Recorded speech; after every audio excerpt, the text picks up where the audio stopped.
Yes, eto na, hirap daw talaga mapaamin ngayon sa tunay na status ng kanilang relasyon, sina Kim Chiu at Paolo Avellino. Baka gaya ng ilan sa industriya, bet nila na isa pribado lang muna ito. Ano ang say nyo? Ayan kasi, sa It's Showtime na naman, tinukso na naman Nakuha sila. na naman.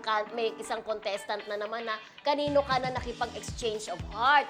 Sabi sabi ni Vice, tinanong yung contestant.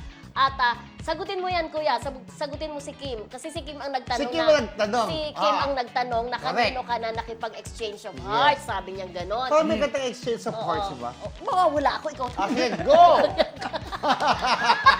Mawawala yung thought ko. Ayan na. Tapos, sige, sagutin mo yan, sabi ni Vice ganda dun sa contestant. At pagkatapos mo sagutin yan, tanungin mo siya. Yung Sabi- contestant, tanongin niya si Kim. Oo. Ibalik yung tanong kay Kim. Kay Kim. Ikaw naman, kailan ka naging Oo. nakipag-exchange of hearts? Oo. Tapos, di ba, nag-butt in si Chang Ami. Sabi niya nakipag-exchange of hearts, tsaka kape-kape. Kape-kape, Para sabi niya, di ba, kape-kape. kape-kape, sabi niya. Tapos, tinanong nga si Kim kung kumusta yung yung puso niya. Ang sagot niya is, sakto lang. Sakto lang. Rewind tayo. Rewind. Sa isang out of town, sa isang show, tinanong Si Paolo. si Paolo kung ano ang lagay ng puso niya. Yes. As far as remember, si Bong yata yung nagtanong. si Bong. Kumusta ang lagay ng puso? Parehas ang sagot. Ano ang sagot ni Paolo? Sakto Sakto lang. lang. Doon pareho ang sagot nila.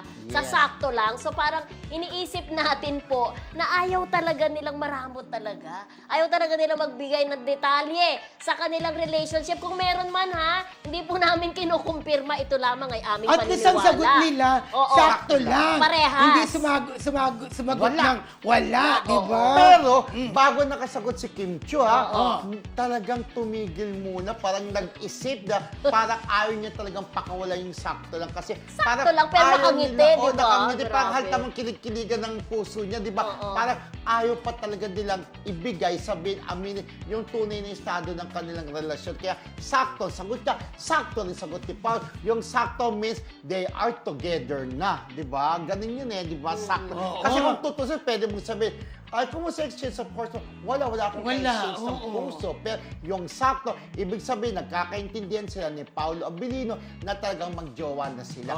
Meron nga tayong nangyari kaganapan, alam natin istorya. Ayun na naman ako, di ba? naman tayo. Kasi, Ayaw pala di ba, makwento. minsan tinatanong tayo, marami ka na bang pera? Minsan, sakto lang. Sakto lang, di ba? Hindi, tama pag sumagot ka ng wala, Wala wala kang talaga. pera. Oo. Parang Pero wala. pag sakto, Meron. Meron. di ba? So yung connection doon, friendship ko, correct. sakto lang. Meron sa amin daw na sakto lang siguro. Hindi pa ganun siguro kalalim. Pwedeng getting to know each other. Nagmamahala kami pero hindi pa talaga umabot sa punto, okay, let's get married na. Although, papunta na rin sila doon sa nakikikinita ko, sila na talaga magkakatuluyan, no? Yeah.